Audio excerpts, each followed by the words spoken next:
minix wieħed li nħobb noqgħod ndoq it-trumbetti ngħidlek, però li tiġi rikonoxxut wara 50 sena, it's a very nice thing.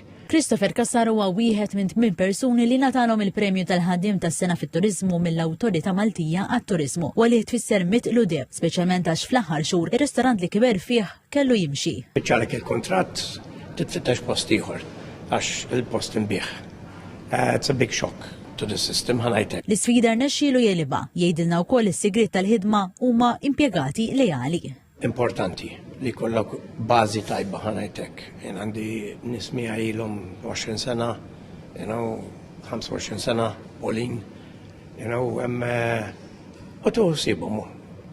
We're like a family. We work here together, we almost live together, ħanajtek għax kollu għaw. Għattifem, allora veru għal-familja wieħed jitla fuq dar liħor every now and then, għattifem, pero you talk about it, you settle it.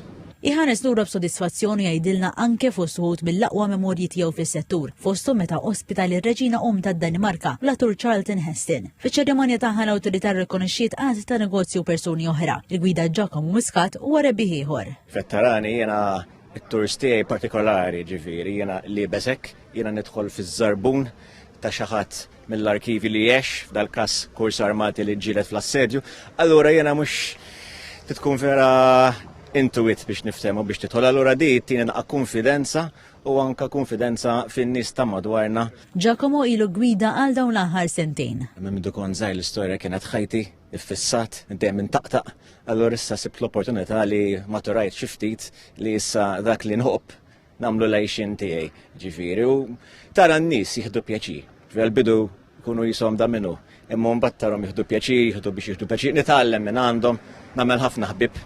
Jiġu lura Malta jisaqsu għalija, allura dik ma nbiddilha ma' xejn. Fi kliem il-kap eżekuttiv tal-MTA Carlo Mikallef, it-talent, id-dedikazzjoni u l-innovazzjoni ma' punti kritiċi li jmexxu l-industrija.